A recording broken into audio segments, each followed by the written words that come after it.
नमस्कार and good evening. Just Hindi देख रहे हमारे सभी दर्शकों का बहुत बहुत स्वागत है। मैं हूं आपके साथ आपकी मेजबान गीत उदय सैनी और आप देख रहे हैं मेरे साथ प्रोग्राम स्ट्रीट टॉक। लाखों रंग समेटे हुए ये इंद्रधनुष का वेश है, कन्याकुमारी से कश्मीर तक जुड़ रहा आज मेरा देश है। ये शब्द मेरे नहीं हैं, इनको ट्वीट किया है कांग्रेस नेता राहुल गांधी ने। साथ ही लिखा है कि मैं आ रहा हूं आपके शहर, आपके गांव, आपकी गली, आपसे मिलने। हम सब साथ मिलकर अपना भारत जोड़ेंगे। राहुल गांधी ने आज यानी कि 7 सितंबर से भारत जोड़ो यात्रा की शुरुआत कर दी है। आप जानते ही होंगे कि इस यात्रा का मकसद कांग्रेस को एकजुट करना और पार्टी के नेताओं कार्यकर्ताओं में नए जोश का संचार करना है। अब जानकार तो कहते हैं कि कांग्रेस ने 1.5 साल बाद के लिए अभी से कोशिश शुरू कर दी, यानी कि 2024 के आम चुनावों के लिए। राहुल गांधी लोगों के बीच जाकर कांग्रेस का आधार मजबूत करने की तैयारी में जुट गए हैं। देखा जाए तो देश में इस वक्त जो हालात हैं उसके हिसाब से निश्चित ही भारत जोड़ो यात्रा एक बहुत बड़ी जरूरत भी है। समय, काल और परिस्थिति के अनुसार जो राजनीतिक हालात देश में बने हुए हैं उसमें राहुल गांधी की भारत जोड़ो यात्रा भाजपा सरकार के सामने एक गंभीर चुनौती खड़ी कर सकती है। आजादी के 75 साल बाद देश में जिस तरह से सामाजिक और धार्मिक आधार पर बंटवारा होने की बातें चल रही हैं या जातियों के बीच की खाई गहराने की खबरें आई या आ रही हैं, उसमें बीजेपी हो या गैर बीजेपी शासित राज्य, देखा जा रहा है कि पूरे देश में एक सामाजिक समरसता टूटती सी लगती है। लेकिन अहम सवाल यह है कि इस यात्रा से क्या वाकई कुछ निकलेगा? क्या सामाजिक समरसता वाकई जुड़ेगी? साथ ही लगता है जैसे लोगों के बीच भाईचारा कम हुआ है, अमीर गरीब के बीच की खाई बढ़ती जा रही है। क्या वो वाकई ठीक हो पाएगी? इन सब सवालों के जवाब ढूंढना भी तो जरूरी है। ऐसे में राहुल गांधी के नेतृत्व में 100 से ज्यादा सामाजिक संगठनों की भारत जोड़ो यात्रा देश में नया राजनीतिक जन जागरण बना सकती है, जो 2024 में बीजेपी के लिए एक बड़ी चुनौती साबित हो सकती है। कांग्रेस के साथ राहुल गांधी को भी यह समझना होगा कि प्राइम टाइम से ज्यादा सोशल मीडिया पर अलर्ट रहना है, क्योंकि आप तो जानते ही हैं कि महंगाई के खिलाफ हल्ला बोल रैली में भी राहुल गांधी के आटा और लीटर को लेकर बयान पर जिस तरह की प्रतिक्रिया देखने को मिली, उसे पूरी रैली उसी पर फोकस हो गई। तो कहीं ना कहीं एक तबका इसी इंतजार में आज रहता ही है कि राहुल गांधी कब इस तरह की चूक करें। अब कहने में भले ही ये छोटी बात हो, लेकिन कांग्रेस के लिए यह हर बार परेशानी का सबब बन जाती है। तो ऐसे में यह देखना है कि भारत जोड़ो यात्रा कांग्रेस और राहुल गांधी के लिए क्या संजीवनी बन पाएगी। इसे समय की पुकार तो कहा ही जा सकता है, साथ ही साथ मोदी सरकार के खिलाफ उपजी जन भावना को जोड़ने का बेहतर प्रयास भी। भारत जोड़ो यात्रा के पहले राहुल गांधी ने दिल्ली के रामलीला मैदान में मोदी सरकार के खिलाफ जिन मुद्दों को उठाया वो सभी जनता से जुड़े हैं। महंगाई हो, बेरोजगारी हो, उन सबके साथ साथ समाज में हो रहा बिखराव देश के सामने गंभीर समस्या है, कोई नकार नहीं सकता इसे। पीएम नरेंद्र मोदी खुद कह चुके हैं कि सरकार बनाना आसान है लेकिन देश बनाना बड़ा मुश्किल है। राहुल गांधी भी कहते हैं कि चुनाव जीता जा सकता है लेकिन देश चलाना बड़ा चैलेंजिंग होता है। अब दोनों के बयान कहीं ना कहीं चुनाव जीतने और देश को चलाने को लेकर है, लेकिन मोदी और राहुल को लेकर जनता में आज एक परसेप्शन है। मोदी ईमानदार, लोकप्रिय, 24 घंटा मिशन की तरह मेहनत करने वाले, भाजपा में एक छत्र नेता और भारी बहुमत से दूसरी बार जीतने वाले पीएम हैं। चाहे कुछ लोगों के हिसाब से उनमें लाख खामियां हों, लेकिन फिर भी वो मीडिया और एजेंसियों के जरिए विपक्ष को दबाने में आज सक्सेसफुल हैं। ये मोदी के लिए बना हुआ परसेप्शन है आज। शायद विदेश में भी कुछ ऐसा ही परसेप्शन है। इसके विपरीत राहुल गांधी के प्रति जब परसेप्शन की बात आती है तो वो परसेप्शन कैसा है?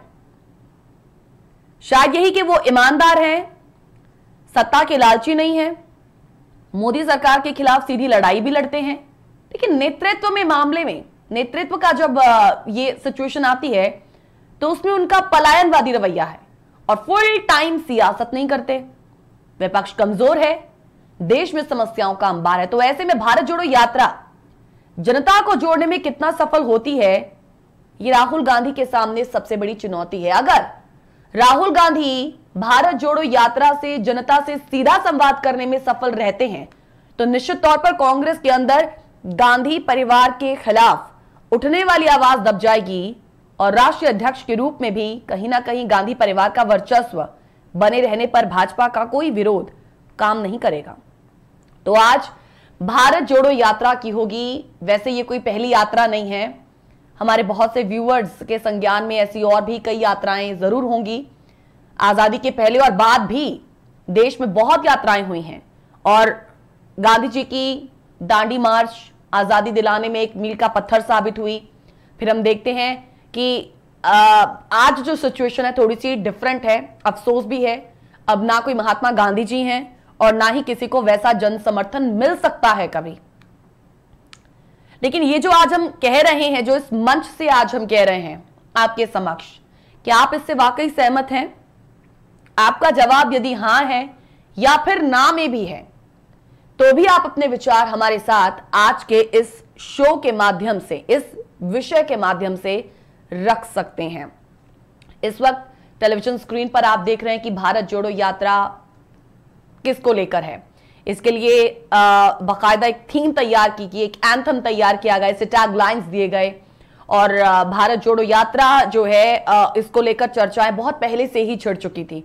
तो आज से इस यात्रा की शुरुआत हो चुकी है और अगले काफी लंबे समय तक ये जो यात्रा है वो चलती रहेगी राहुल गांधी के नेतृत्व में, कांग्रेस के बड़े नेताओं के नेतृत्व में। लेकिन सवाल ये भी कि वो बड़े नेता क्या वाकई पार्टी में है भी? पार्टी अंदर से टूट रही है और दूसरी ओर आप भारत जोड़ो यात्रा कर रहे हैं। दोनों में एक तरीके की कॉन्ट्राडिक्टरी है। लेकिन क्या वाकई ये यात्रा सफल हो पाएगी? क्या वाकई भारत जुड़ पाएगा? जो समस्याएं हैं, जो चुनौतियां आज देश अंदर ही अंदर अपने आप में समेटे हुए हैं, क्या उन चुनौतियों को हम पार पा पाएंगे? क्या उन चुनौतियों को कांग्रेस पार पा पाएगी? कुछ सवाल हैं जो आज के हमारे इस टॉपिक से जुड़े हुए हैं। उन सवालों पर फटाफट से नजर डालेंगे और हम चाहेंगे कि हमारे व्यूअर जो इस वक्त हमें देख रहे हैं, सुन रहे हैं, प्रोग्राम को वॉच कर रहे हैं, वो इस फोन के माध्यम से अपने विचार, अपने ओपिनियन हमारे साथ जरूर शेयर कीजिएगा। सवाल कौन से हैं आपकी टेलीविजन स्क्रीन पर इस वक्त? कॉल करें, अपनी राय दें। सवाल यह है कि भारत जोड़ो यात्रा क्यों जरूरी है? भारत जोड़ो यात्रा असल में कांग्रेस के सारे असफल प्रयासों की क्या आपको भी एक नई पैकेजिंग लगती है? राहुल गांधी की यात्रा लोगों को कितना जोड़ पाएगी? सवाल हमारे व्यूअर्स के लिए यह भी है कि क्या इसका असर भारतीय जनमानस पर पड़ेगा? सवाल यह भी है कि इस यात्रा को लंबे समय तक बनाए रख पाएगी कांग्रेस? सवाल यह भी है कि चंद्रशेखर की भारत यात्रा से प्रेरित कांग्रेस को यह यात्रा क्या पहले नहीं कर देनी चाहिए थी? टूटती कांग्रेस की भारत जोड़ो यात्रा को आप कैसे देखते हैं? साथ ही साथ एक बड़ा अहम सवाल है कि भारत में देखिए अब तक कई पद यात्राएं हुई हैं, कई बड़ी यात्राएं हुई हैं और वो सभी हमारे संज्ञान में भी हैं और हम उसके जब असर की बात करते हैं तो उसका एक लंबा असर, एक इंडेलिबल मार्क जो है वो छोड़ा गया जनता के बीचों बीच। लेकिन जब हम भारत जोड़ो यात्रा की बात करते हैं तो उसका असर क्या रहने वाला है, उस पर आपके क्या विचार हैं? Do call us, share your opinion with us. आप इस प्रोग्राम का हिस्सा बन सकते हैं। आप हमें कॉल करके अपनी बेबाक राय हमारे साथ साझा करें। हम आज इस प्रोग्राम के माध्यम से जब भारत जोड़ो यात्रा की बात कर रहे हैं तो तमाम पहलुओं पर हम नजर डालने की कोशिश करेंगे, हिस्टोरिकली भी और वर्तमान सिचुएशन में भी भारत की समस्याओं का जिक्र, लेकिन उसके साथ साथ समाधान जब इस यात्रा के माध्यम से निकालने की कोशिश की जा रही है तो क्या वाकई उसमें सफल हो पाएगी कांग्रेस?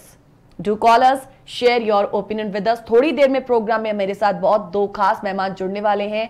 फिलहाल आप कहीं मत जाइएगा, जुड़े रहिएगा प्रोग्राम स्ट्रेट टॉक के साथ। एक छोटे से ब्रेक के लिए फिलहाल यहां पे रुकेंगे। Welcome back after the break. आप देख रहे हैं स्ट्रेट टॉक, मेरे साथ भारत जोड़ो यात्रा, लेकिन क्या वाकई मंजिल मिल पाएगी? कांग्रेस के बिखरते जनाधार को एकजुट के मकसद से शायद राहुल गांधी भारत जोड़ो यात्रा पर निकले हैं। तो 5 महीने तक चलने वाली इस यात्रा से वर्कर्स में एक नया जोश भरने और पार्टी के संगठन को मजबूत करने की कवायद करते हुए नजर आएंगे। सवाल ये है कि क्या कांग्रेस इस पद यात्रा के जरिए अपने खोए हुए सियासी जनाधार के साथ साथ राहुल गांधी को एक मजबूत नेता के तौर पर लोकसभा चुनावों से पहले स्थापित कर पाएगी? आज हमारे साथ जुड़े हुए हैं राजनीति को बेहद करीब से जानने वाले, समझने वाले, जाने माने political analyst, political scientist Ashutosh Sharma ji, और साथ ही साथ जुड़े हुए हैं कांग्रेस के प्रवक्ता केवल ढींगरा जी। दोनों ही मेहमानों का सबसे पहले हम प्रोग्राम स्ट्रेट टॉक में स्वागत करेंगे। सर, बहुत बहुत स्वागत है, आप दोनों का प्रोग्राम में बहुत बहुत स्वागत है। क्योंकि इतिहास को देखें तो देश में कई पदयात्राएं हुई। पदयात्रा का बड़ा फायदा भी तभी हुआ है जब इसका स्वरूप आंदोलन का रहा हो, तो चाहे राष्ट्रपिता महात्मा गांधी जी की दांडी यात्रा हो या आडवाणी जी की रथ यात्रा, युवा तुर्क कहे जाने वाले चंद्रशेखर की देश भर में भी भारत एकता यात्रा सियासी तौर पर काफी सफल रही। ऐसे ही राजीव गांधी ने भी देश को जानने और समझने के लिए कई पदयात्राएं की, और अब भारत जोड़ो यात्रा कांग्रेस की ये एक बड़ी पहल। आज तमाम पहलुओं पर हम नजर डालना चाहते हैं इस यात्रा के माध्यम से, लेकिन साथ ही साथ भारत में व्याप्त तमाम समस्याओं जिसका जिक्र हमने इस प्रोग्राम के बेहद शुरुआत में किया। केवल जी से मैं इस प्रोग्राम की शुरुआत करना चाहूंगी, चर्चा को मैं शुरू करना चाहूंगी। भारत जोड़ो यात्रा, केवल जी, इस पर सबसे पहले मैं आपका टेक लेना चाहूंगी। देखिए, जिस तरह से भारत जोड़ो यात्रा कन्याकुमारी से लेकर कश्मीर तक की यात्रा की शुरुआत जो राहुल गांधी जी ने की है, इससे भारत जोड़ने का मकसद ये था कि सभी जन जन के बीच में एक बात लेके जाए।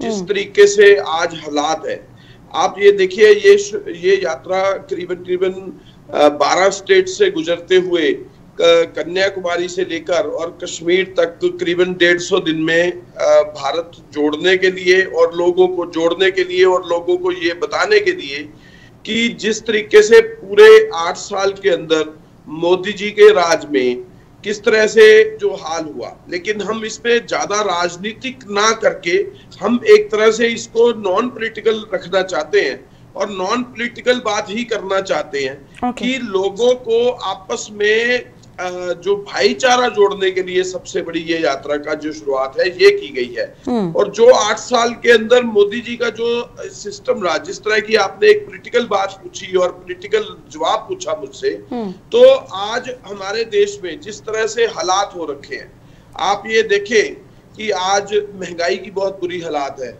आज इस समय जो लोगों को खाना खाने के लिए या लोगों को हमारे जो आम दिनचर्या होती है उसके अंदर पूरा महीना एक मंथ का जो हमारा सर्कल है, उस तरीके से जो हमारी आय है, जो हमारी आकलन है, उसमें जितनी आय हमारी महीने की होती है उसके अंदर गुजारा करना बहुत मुश्किल हो रखा है।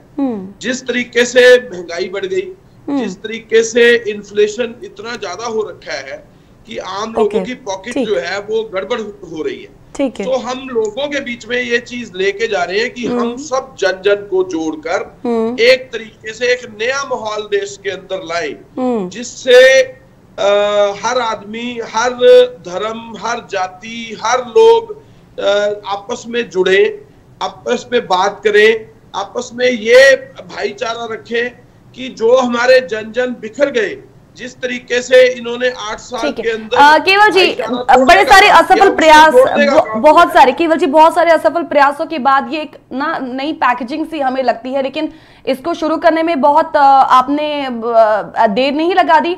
मैं इससे पहले आपको आपका सवाल, आपका जो जवाब है मैं जानूं, मैं आशुतोष जी के पास जाना चाहूंगी।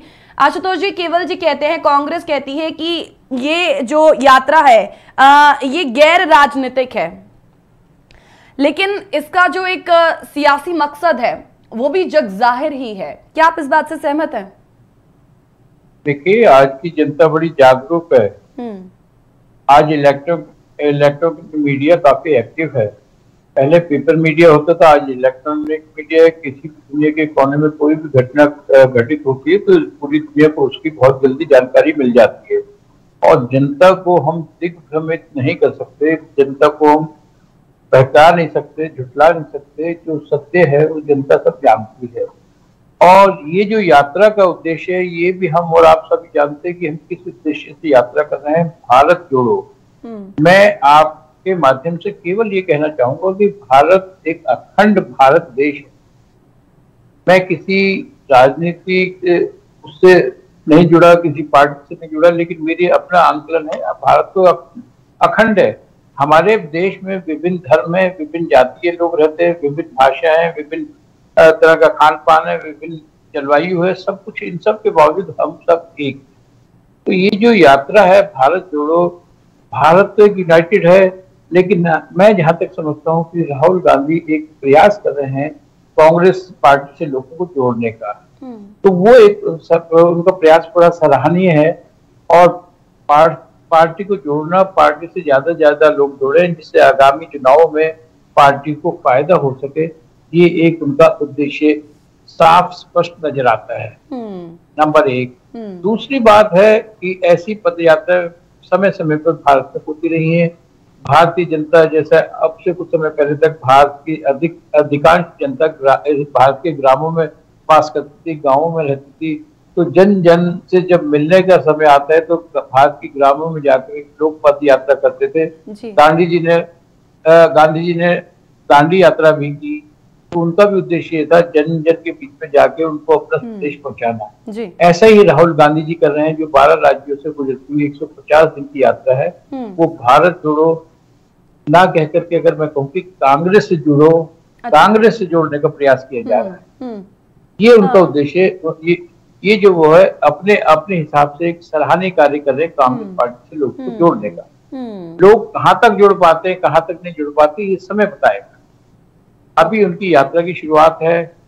उन्होंने ये भी कहा, बहुत सी अपनी टिप्पणियां भी उनके बारे में आई है, राहुल गांधी जी जनता के बीच में रहेंगे, किसी लग्जरी 5 सितारा होटल में नहीं रहेंगे और जनता के साथ खाना खाएंगे। ये सब उनके बहुत अच्छे कार्य, मैं उनकी सराहना करता हूँ कि यही एक वो है जिससे उनको जनता के बीच में आने का मौका मिल गया। जनता उनको अच्छी तरह समझ पाएगी कि हमारे भावी नेता राहुल गांधी आने वाले समय में किस प्रकार की सरकार दे पाएंगे, जनता को क्या क्या सुविधा दे पाएंगे और जन जीवन में क्या सुधार ला पाएंगे। तो ये उनका एक बहुत सराहनीय कार्य है, उसकी सराहना। यहाँ पर केवल जी, आशुतोष जी भी कह रहे हैं कि एक अंदर बिखराव इस वक्त जो चल रहा है, और अब तो देखिए गुलाम नबी आजाद जी का भी जाना, कपिल सिब्बल जी का अलग हो जाना, तमाम ऐसे बड़े जो नेता है, कहीं बड़े चेहरे अब नजर आते ही नहीं है कांग्रेस। ऐसे में एक टूटती हुई कांग्रेस जब भारत जोड़ो यात्रा की बात करती है तो कितनी सफलता हम कह सकते हैं। मैं पहले भी आपसे ये सवाल करती कि एक असफल प्रयास यहाँ पर जो है वो पहले भी किए गए, एक परसेप्शन जो बना हुआ है ना जनता के बीच, उसका असर दिखता नहीं है। कांग्रेस कुछ भी करती है, या राहुल गांधी कुछ भी करते हैं, या प्रियंका गांधी कुछ भी करती हैं। नहीं, देखिए बात यह है कि आज हमारा जो देश है उसके बीच में जिस तरीके से बांटने का काम 8 साल के अंदर हुआ, आप ये देखिए कि 130-40 करोड़ का देश है, 100 करोड़ जो लोग वोटर्स है, या 30 करोड़ जो 18 साल से बच्चे कम उम्र के हैं, आप ये जितने जो 100 करोड़ लोग हैं, अगर हम इनको आपस में देखें तो इनको बांटने का काम 8 साल में किया गया।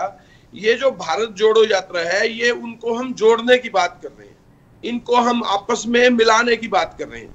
कांग्रेस के अंदर क्या हो रहा है, कौन सा आदमी जा रहा है, कौन आदमी आ रहा है, वो हो सकता है एक आपका विषय हो, उसके बारे में अलग बात की जा सकती है। लेकिन ये जो यात्रा है, इसके साथ क्या कंसर्न है कि कोई आदमी पार्टी छोड़ के गया, उसकी महत्वाकांक्षा क्या थी, उसके मन में क्या था, उसका इस यात्रा से कोई सरोकार नहीं है इस तरीके से।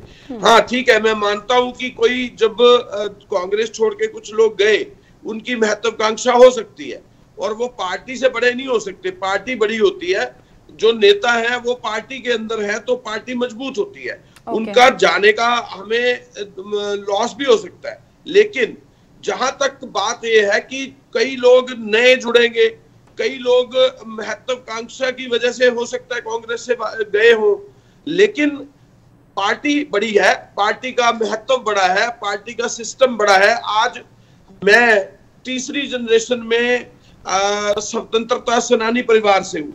इसी तरीके से बहुत सारे लोग जो हैं पार्टी के साथ जुड़े हुए हैं, उनके आगे आगे तीसरी चौथी पीढ़ी भी कांग्रेस के साथ जुड़ी हुई है। तो हमारा बहुत बड़ा बलिदान है देश के लिए, हमारा बहुत बड़ा परिवार है देश के लिए। वो सिर्फ चंद आदमियों के लिए नहीं है, वो पार्टी के लिए है।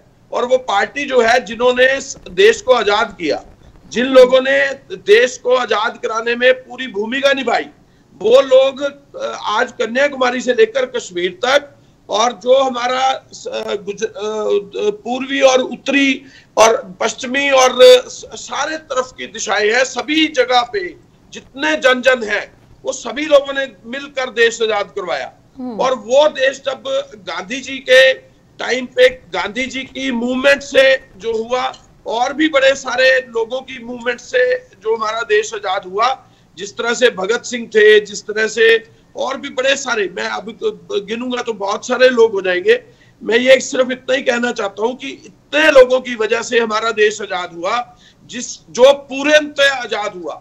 बाकी के देश आज भी जो है, जो अंग्रेजों के बीच में ही है, आज की डेट में भी उनमें अंग्रेज जो है वो इंग्लैंड से राज चलता है उन लोगों का। ठीक है, लेकिन हमारा पूर्ण देश, लेकिन जो नेता अलग हुए हैं, कई एलिगेशंस भी तो लगाकर गए, कई एलिगेशंस भी तो लगाकर गए हैं। फुल टाइमर परसेप्शन की यहाँ पर बात करना जरूरी है। एक छोटे से ब्रेक के लिए फिलहाल यहाँ पे रुकेंगे, तुरंत लौटेंगे स्ट्रेट टॉक में। भारत जोड़ो यात्रा से वाकई क्या मंजिल मिल पाएगी? आज इस सवाल का जवाब ढूंढने की कोशिश इस प्रोग्राम के माध्यम से। और राहुल गांधी की आप इसे ये रीलॉन्चिंग कहेंगे या फिर 2024 के लिए बैटिंग के रूप में आप इसे देखते हैं? इस यात्रा को लेकर हमारे व्यूवर्स का, हमारे दर्शकों का क्या ओपिनियन है? आप कॉल कर हमारे साथ अपने व्यूज रख सकते हैं, अपना ओपिनियन हमारे साथ रख सकते हैं, या कोई सवाल यदि हमारे मेहमानों से पूछना चाहेंगे तो आप उस पर भी अपनी बात रख सकते हैं, कॉल हमें कर सकते हैं। आशुतोष जी, मैं आपके पास आऊंगी कि भारत छोड़ो आंदोलन, ये 80 साल बाद हम देखते हैं कि कांग्रेस एक और यात्रा के रूप में से लेकर आती है, जिसपे वो एक नारा देती है भारत जोड़ो। और ऐसे में हम देखते हैं कि जब भारत छोड़ो कांग्रेस की ओर से ये शुरू किया गया था, तो इसका लक्ष्य देश की आजादी था। और हालांकि अभी जो यात्रा की जा रही है उसमें भी कहीं ना कहीं एक राष्ट्र एकता की झलक जो है वो हम निश्चित तौर पर देख सकते हैं। हालांकि भारत छोड़ो आंदोलन वो स्वरूप अलग था, आज का जो स्वरूप है, मौजूदा जो दौर है वो एकदम अलग है। तो हम कह सकते हैं कि ये जो पद यात्रा है ये लंबी है, लेकिन चुनौतियां उतनी ही ज्यादा कांग्रेस के लिए हैं आज, और राहुल गांधी के लिए भी हैं, लेकिन वो भी तब जब हम फुल टाइमर एक परसेप्शन की बात कर रहे हैं। इस पर आपकी क्या सोच है चैलेंजेस को लेकर? देखिए, चैलेंजेस कांग्रेस पार्टी के सामने बहुत पहले, अभी आपने कहा कि 80 वर्ष पूर्व कांग्रेस पार्टी ने एक भारत छोड़ो यात्रा का प्रारंभ किया था 1942 में। गांधी जी ने इसका शुभारंभ करा और जनता ने उसको पूरा सहयोग किया। जनता उनके साथ जुड़ती गई, जैसे जैसे गांधी जी बढ़े, जनता उनके साथ जुड़ती गई। आज का समय बड़ा विभिन्न है उस समय से। और आज भारत छोड़ो और भारत जोड़ो, भारत जोड़ो में आप ये देखिए किन लोगों के साथ जुड़ना चाहते हैं, कौन लोग आपसे अलग हुए हैं, जो लोग अलग हुए क्यों अलग हुए हैं। अगर हम उस पर चिंतन मनन करें कि हमारे दिग्गज नेता जो हमारे साथ जुड़े हुए थे, जिन्होंने पूरा जीवन अपने पार्टी को दिया, और अचानक यातायात क्यों हमको एक एक करके सब छोड़ते गए, तो हम पहले अपना चिंतन मनन करें, पार्टी के उस पर देखें कि क्यों ये लोग छोड़ते गए। जैसा मेरे भाई अभी आपके माध्यम से कह रहे हैं कि काफी लोग जुड़े हैं और कांग्रेस पार्टी बहुत बड़ी पार्टी है। इससे भारत जोड़ो के माध्यम से राहुल गांधी गांव-गांव में जाकर के लोगों से मिलेंगे और उससे काफी लोग जुड़ेंगे। इनकी एक सोच सकारात्मक है। मैं इनको बात की सराहना करता हूं कि इन्होंने सकारात्मक सोच करके 150 दिन की यात्रा का शुभारंभ कल 7 सितंबर को कन्याकुमारी से कर रहे हैं और कश्मीर तक जाएंगे। एक बड़ी लंबी यात्रा है, 3750 किलोमीटर की यात्रा, प्रतिदिन 20-22-23 किलोमीटर के करीब चलेंगे, तो जिससे जनता के बीच में आकर के उनको अधिक से अधिक समय बिताने का समय मिलेगा, जनता से ज्यादा मिल सकेगा और जनता उनको एक अच्छी तरह से पहचान पाएगी कि हमारे भावी नेता किस प्रकार के होंगे। लेकिन आप थोड़ा सा इस विषय पे विचार करें कि जो बड़े बड़े दिग्गज नेता छोड़ करके गए हैं, कांग्रेस पार्टी जिसने एक समय होता था पूरे भारतवर्ष पे कांग्रेस पार्टी का राज होता था, बड़ी पार्टी थी, largest democratic country in the world, उसकी मेन मुख्य पार्टी रही है और इंडिपेंडेंस के बाद अधिकतर समय कांग्रेस पार्टी का राज रहा है। हाँ जी। और ये सब होने के बावजूद यातायात यूपीए 1 यूपीए 2 2014 इलेक्शन 2019 में जिस तरह से जनता ने इस पार्टी को नकारा है, अगर मैं अपना चिंतन मनन करता हूँ, अपने में देखता हूँ, कमी हर व्यक्ति में होती है, मेरे में भी कमी होती है, बहुत कमी होगी जिसका मुझे ज्ञान नहीं, दूसरे व्यक्तियों को ज्ञान होगा। तो मुझे अगर कोई व्यक्ति बताता है उस कमी को मान लेना चाहिए और उसमें सुधार करने का प्रयास करना चाहिए। आज की तारीख में जैसा मैं एक अपना निष्पक्ष राय आपके माध्यम से व्यक्त कर रहा हूं कि जनता आज की तारीख में नेतृत्व में बदलाव चाहती है, परिवारवाद से छुटकारा चाहना चाहती है। एक समय था नेहरू जी थे, इंदिरा गांधी थी, राजीव गांधी थे, इन सब के साथ जनता दिल से जुड़ी हुई थी। अब कुछ पिछले वर्षों में जनता पार्टी की परफॉर्मेंस को देखते देखते ऊब चुकी है और वो बदलाव चाहती है, बदलाव पार्टी कर नहीं रही और बदलाव पार्टी नहीं कर रही। इसी के लिए भारत जोड़ो एक यात्रा का शुभारंभ आपने करा है। अभी हमारे नेता राहुल गांधी जी कितना समय राजनीति में लगा पाते हैं, कितना समय देश में रहते हैं, कितना समय विदेश में रहते हैं, ये जनता बड़ी बात जानती है। अगर हम इस चीज का चिंतन मनन करके सोचते हैं, अगर एक एक्सपेरिमेंट के तौर पर एक प्रयोगात्मक प्रयोग भी करके देखते हैं कि आप पार्टी के शीर्ष स्थान पर किसी दूसरे व्यक्ति के परिवार से हट करके किसी और को सत्ता सौंपते हैं, तो शायद पार्टी में कुछ और लोग ज्यादा जुड़ जाएंगे। पार्टी में तो लोग जुड़ ही रहे हैं और पार्टी में आप जोड़ने के लिए भारत जोड़ो यात्रा का शुभारंभ कर रहे हैं। तो अगर बदलाव से कुछ पार्टी का भला हो सकता है और पार्टी एक सशक्त विरोधी पार्टी के रूप में लोकसभा में उभर सकती है, जो कि लोकतंत्र के लिए अत्यंत आवश्यक है। अगर हम एक स्ट्रॉन्ग अपोजिशन पार्टी लोकसभा में नहीं रख सकते तो सत्तारूढ़ दल अपनी मनमानी पे उतारू हो करके कोई भी कार्य कर सकता है। ये आई अग्री जनमानस जो है, जनता जो है वो वाकई बदलाव चाहती है, लेकिन क्या वो बदलाव कांग्रेस में क्या वो बदलाव कांग्रेस में तो हो नहीं रहा है। और जो जनता एक्चुअल में बदलाव चाहती है वो ये भी जानती है कि वो जो एक कहें बड़ा जो बदलाव है, जो देश में एक समरसता जो आएगी वो कांग्रेस से ही आएगी। ये परसेप्शन भी आज उनके साथ जुड़ा हुआ है कांग्रेस को लेकर।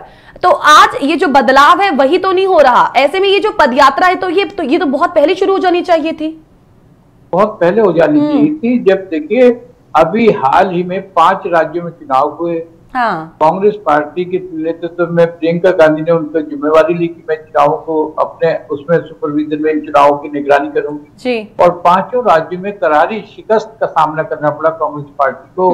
पंजाब जैसा राज्य जो कि आजादी के बाद से हमेशा वर्चस्व कांग्रेस पार्टी का बना रहा, उसमें एक नहीं 2 मुख्यमंत्री के जो उम्मीदवार खड़े कर दिए गए, एक और नवजोत सिद्धू थे, दूसरी और कैप्टन अमरिंदर सिंह थे। अमरिंदर सिंह एक बड़ी अच्छी छवि रखते हैं कांग्रेस पार्टी की और पंजाब में लोग बड़ा मान सम्मान भी करते हैं। जब आपने एक ही राज्य में 2 मुख्यमंत्री के कैंडिडेट खड़े कर दिए तो जनता ने इस चीज को नकारा और एक नई पार्टी आप, जिसको अभी दिल्ली से बाहर कोई नहीं जानता था, और आप पार्टी मुख्य पार्टी के रूप में उभर करके आई। उसने विभिन्न किस्म के प्रलोभन दिए जनता को कि फ्री बिजली, फ्री पानी और क्या क्या फ्री चीज देंगे, लेकिन जनता ने एक नई पार्टी को पंजाब राज्य में स्वीकार करा। उत्तर प्रदेश भारत का सबसे बड़ा राज्य है जहां पर 403 सीटें थी। 403 सीटों में कांग्रेस पार्टी के क्या हासिल हुआ ये हम लोग सभी जानते हैं। हाँ, बिल्कुल। तो ये सब चीजें जनता देख रही है और जनता सोच समझ के जनता उससे राहुल गांधी को भी अपना आंकलन कर लेना चाहिए कि जनता क्या चाहती है। ये केवल ना कि पार्टी के शीर्ष नेता जो छोड़ करके जा रहे हैं, लेकिन जनता भी इस सबसे ऊब करके एक बार बदलाव देखना चाहती है। उसमें उसको सहज स्वीकार करना चाहिए और किसी अन्य वरिष्ठ नेता को जो कांग्रेस में अपनी अच्छी छवि रखता हो, जिसकी जनता भी उसको एक्सेप्टेंस हो, जनता भी उसको मानती हो, ऐसे व्यक्ति को अगर सत्ता सौंपी जाए, कांग्रेस पार्टी के शीर्ष नेतृत्व सौंपा जाए, तो मैं समझता हूँ कांग्रेस पार्टी कुछ अपनी डूबती हुई नैया को सुधार सकती। बिल्कुल। अभी तो कांग्रेस चीफ को लेकर भी ये संशय बना हुआ है। क्योंकि कुछ हो नहीं रहा है अभी तक, वो फाइनल स्टेज पे पहुंच ही नहीं रही है इसको लेकर। आप बाहर से कुछ भी करते रहिए, जब तक अपने अंदर से सुधार नहीं करेंगे बाहर से होने वाला भारत क्या वाक जुड़ पाएगा। हाँ, जनता बहुत समझदार है, बहुत समझदार है, मीडिया काफी एक्टिव है। आप हम जो बात कर रहे हैं, विदेश में भी इस चीज इस वार्तालाप को लोग सुन रहे हैं, जो भारतीय मूल के निवासी विदेश में रहते हैं वो सब इस चीज को देख रहे हैं और वो भली भांति परिचित हैं। 5 राज्य जिस पार्टी ने पूरे भारतवर्ष पे राज करा, एक छत्र राज रहा हो, 75 साल की आजादी के बाद से 60 वर्ष के ऊपर कांग्रेस पार्टी का राज रहा और अचानक यह क्या हो गया। बिल्कुल एक करके छूट रहे हैं। बिल्कुल कुछ ना कुछ तो कमियां रही। इस आंकलन की जरूरत है, आंकलन करने की जरूरत है। या आत्ममंथन हर बार किया तो जाता है कांग्रेस की ओर से, लेकिन कंक्लूजन तक पहुंचती नहीं है केवल जी, निष्कर्ष नहीं निकलता है। अब मैं अगर इस पदयात्रा की रोड मैप की ही बात करूं तो राहुल गांधी या फिर कांग्रेस इस पदयात्रा को लेकर काफी गंभीरता उनमें नजर तो आती है, लेकिन कुछ राज्य जो है वो छोड़ भी रहे हैं। वो राज्य क्यों छोड़े गए हैं? यहाँ पर जैसी जानकारी है कि गुजरात हो, हिमाचल हो, यहाँ पर at the end of the year elections होने हैं, यहाँ पर इनको शामिल नहीं किया जाता है। यूपी में भी एक बड़ा हल्का सा ही इन्होंने एक कहीं बड़ा मैप रखा है इसको लेकर। राज्यों को पदयात्रा के रूट से क्यों दूर रखा गया है, जबकि ये राज्य तो लोकसभा चुनावों के लिहाज से बड़े अहम भी हैं? तो इन राज्यों को क्यों पदयात्रा से दूर रखा गया है? मैं कहूंगा इन राज्यों को प्राथमिकता दी जानी चाहिए, ये उनकी भूल है। और जब पदयात्रा कर ही रहे हैं, भारत जोड़ो का अभियान कर रहे हैं, क्या ये राज्य भारत का अभिन्न अंग नहीं है? अगर है तो इनको क्यों छोड़ा जा रहा है? क्योंकि आप तो भारत जोड़ो की बात कर रहे हैं ना। हाँ केवल जी, भारत जोड़ो की बात कर रहे हैं, भारत तोड़ो की बात नहीं कर रहे हैं जी। जब भारत का एक अभिन्न अंग है, भारत के 30 राज्य हैं, 6 यूनियन टेरिटरी हैं, तो क्यों नहीं हम सभी राज्यों को, सभी उनकी यूनियन टेरिटरीज को कवर करते हुए चल रहे? क्या हम इनको इलेक्शन में इनके मतदाताओं के इनको हमें वोट की अपेक्षा नहीं है? ठीक है, हमारा क्या सोच विचार है इस बारे में? इसमें भी बड़ा खुलकर के सोच समझ के करना चाहिए। हम एक हेल्दी स्टेट टॉक कर रहे हैं, स्टेट डिस्कशन कर रहे हैं, जो जिसका राहुल गांधी को अपना सुन करके सोच समझ करके उस पर निर्णय लेना चाहिए। मैंने ये राज्य क्यों छोड़े? केवल जी इसका जवाब मैं आपसे जरूर लूंगी। छोटे से ब्रेक के लिए यहाँ पे पहले रुकेंगे, स्ट्रेट टॉक में तुरंत लौटेंगे। Welcome back after the break. आप देख रहे हैं स्ट्रेट टॉक। भारत जोड़ो यात्रा का आज जिक्र इस प्रोग्राम के माध्यम से दोनों मेहमानों का एक बार फिर से मैं स्वागत करना चाहूंगी। ब्रेक पे जाने से पहले एक सवाल केवल जी किया गया था कि पदयात्रा को कुछ राज्यों के से दूर रखा गया है, बल्कि चुनावों के लिहाज से देखा जाए तो वो जो राज्य हैं वो बड़े अहम हैं। कुछ ही राज्य लेकिन काफी अहम भूमिका रखते हैं चुनावों के लिहाज से अगर देखा जाए। क्यों दूर रखा गया है उन्हें पदयात्रा से? देखिए इसमें गीत जी ये मामला ऐसे था कि जो हम ये पदयात्रा शुरू कर रहे थे, इसका आगाज जो है वो दक्षिण से स्टार्ट करके उत्तर की तरफ किया गया। तो एक स्ट्रेट लाइन खींची गई जिसमें करीबन 12 राज्य आते हैं। और आप अगर हम पॉलिटिकल एंगल की तरफ भी जाए तो करीबन 260 सीट्स के करीब आ जाती हैं इसके बीच में, जो लोकसभा की आती हैं। तो ये करीबन हम दक्षिण से लेके उत्तर तक इस यात्रा को जो है अभी कर रहे हैं, और उसके बाद हम पूर्व से लेके और पश्चिम तक, जिसके अंदर गुजरात भी आएगा, हिमाचल भी आएगा, असम, नागालैंड, अरुणाचल, मणिपुर, ये सभी इलाके जो हैं उसके अंदर कवर होंगे। ये भी यात्रा जो है, इस यात्रा के बाद इस भारत जोड़ो यात्रा में हमारा प्रोविजन ये रहेगा कि ये वाली कंप्लीट होने के बाद इसके बाद इस लेन पे हम चलेंगे, और उस लेन में जो है करीबन बाकी का सारा एरिया जो है, जिस तरह से आपकी बात जायज है कि इस इलाकों में क्यों नहीं जा रहे, तो हम इलेक्शन की दृष्टि से नहीं, हम लोगों को जोड़ने की दृष्टि से इस इलाके में पूर्व से लेके और पश्चिम के एंड तक सभी जगह पे वो वाली यात्रा भी, उस तरफ की यात्रा भी शुरू होगी।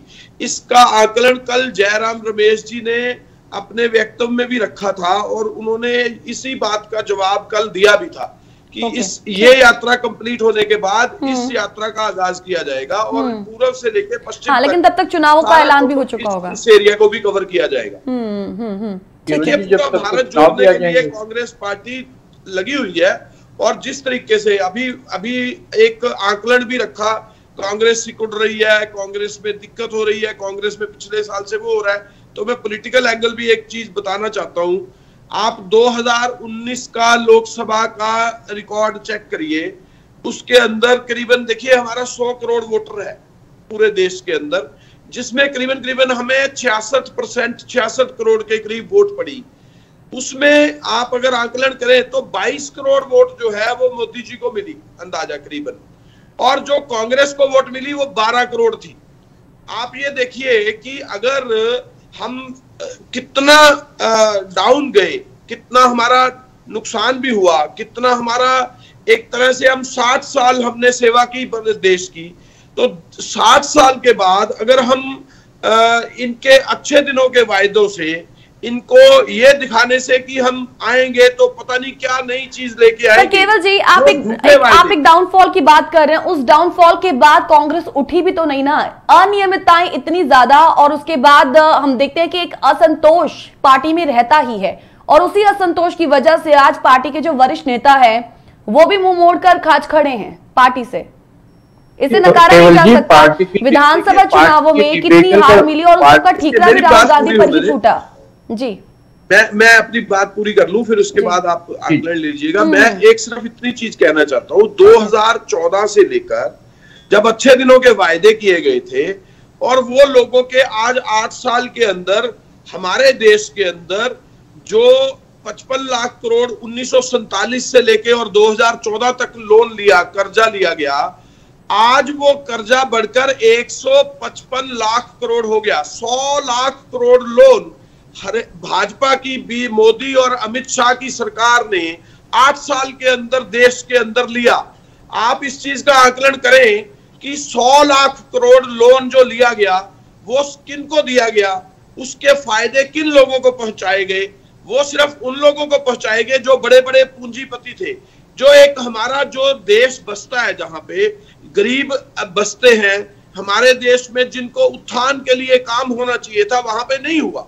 और मैं आपको एक चीज कहना चाहता हूं, फिर भी हमें, आप कहते हैं कि बहुत कांग्रेस डाउन गई, तो मैं उसी चीज का आकलन पेश कर रहा था। हम तो चाहते हैं कांग्रेस दोबारा उठे, विपक्ष की मजबूत विपक्ष की भूमिका निभाए।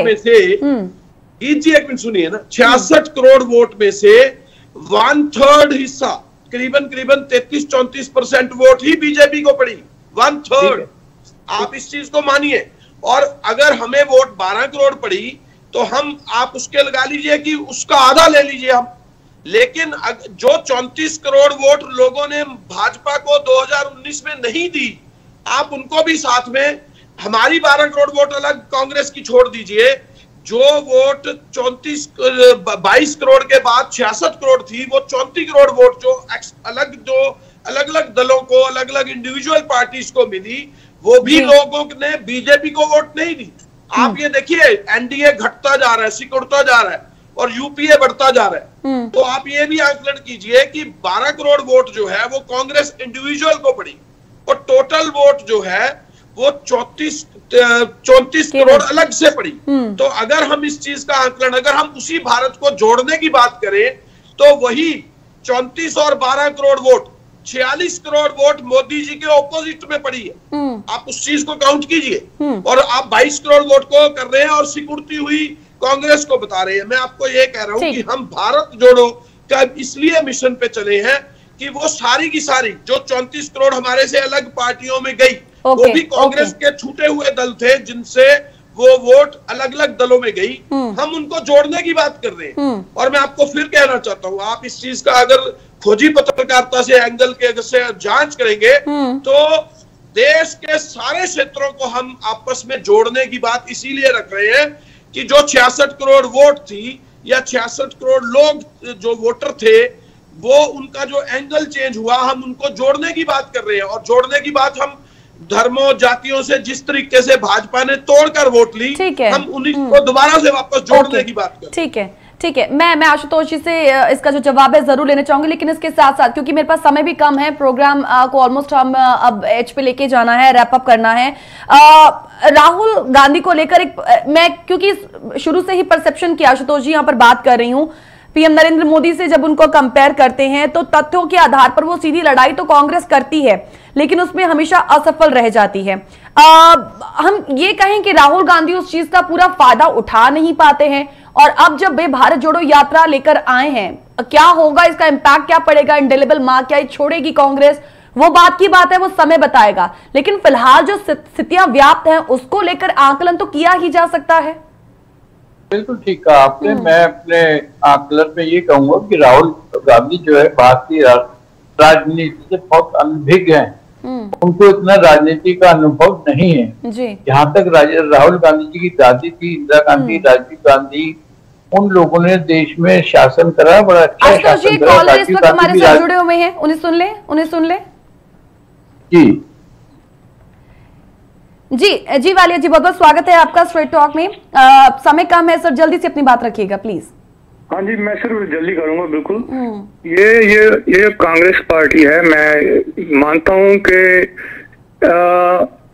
ऑपोजिशन में आजकल कोई भी नहीं है। मैं चाहता हूं कांग्रेस पार्टी ऑपोजिशन में आए, बिल्कुल है। पर लेकिन ये एक चीज बात समझनी पड़ेगी कि जैसे दादा परदादों ने जैसे बिजनेस कोई खोल के दिया था और आगे उनके बच्चे वो ये सोच के चलते रहे कि बिजनेस हमें चलता मिल गया, ऐसे ही चलता रहेगा। उन्होंने एफर्ट्स कोई नहीं इतनी नहीं की, और लोगों की रग पढ़ने की कोशिश नहीं की। काफी उनको नुकसान 8 साल में भोगना पड़ा। अब मैं I wish them best of luck Congress. बड़ी सदी सी बात की आपने वालिया जी, बहुत बहुत सदी सी एग्जांपल आपने दिया, पर बहुत बेहद खूब एग्जांपल आपने दिया है। Thank you sir, thank you so much. बिल्कुल सही बात आशुतोष जी। यहाँ पर केवल जी आपने भी सुना होगा जी। हम सभी लोग कांग्रेस पार्टी को एक सशक्त रूप में उभरते हुए देखना चाहते हैं, क्योंकि 60 वर्ष से अधिक उन्होंने भारत पर कांग्रेस पार्टी का शासन रहा है। पिछले 10-15 वर्षों में हम देख रहे हैं, 8 वर्षों से तो भारतीय जनता पार्टी केंद्र सरकार में शासन कर रही है, और जनता को हम आज की तारीख में हम आप सभी जानते हैं कि समित नहीं कर सकते। जनता हर चीज को अच्छी तरह से जानती है कि कौन व्यक्ति क्या कर रहा है, क्या नहीं कर रहा है। अगर वर्तमान सरकार ने कुछ रिफॉर्म्स कर रहे हैं, कुछ सुधार कर रहे हैं, तो वो भी जनता को दिखाई दे रहा है। 2 वर्ष से पूरी दुनिया कोरोना की महामारी से जूझ रही है। किस तरह से वर्तमान सरकार ने लोगों को फ्री इंजेक्शन दिया, फ्री मेडिसिन दी, फ्री राशन दिया, और किस तरह से जनता तक पहुंच बनाई है, घर घर जाकर ये बिल्कुल चुनौतियां अभी। मुद्दा हमारा कांग्रेस का है। मैं सिर्फ ये कहना चाहूंगा कि राहुल गांधी को जनता एक कांग्रेस पार्टी में बदलाव चाहते हैं। अगर उस बदलाव को ला सकते हैं तो मैं समझता हूँ कांग्रेस पार्टी पुनर्जीवित हो पाएगी और लोग ज्यादा से ज्यादा जुड़ पाएंगे। एक प्रयोगात्मक प्रयोग करके आप देखिए। हाँ, सफल कितना हो पाएगी देखना होगा। बिल्कुल, समय मेरे पास कम है। मैं बिल्कुल हम इसका इम्पैक्ट क्या रहा उस पर भी बात जरूर करेंगे अपने इस प्रोग्राम के कंटिन्यूशन में। दोनों का बहुत बहुत मैं धन्यवाद करना चाहूंगी मेहमानों का प्रोग्राम में जुड़ने के लिए। इसी के साथ लेंगे इजाजत। स्ट्रेट टॉक में आज के लिए इतना ही। नमस्कार।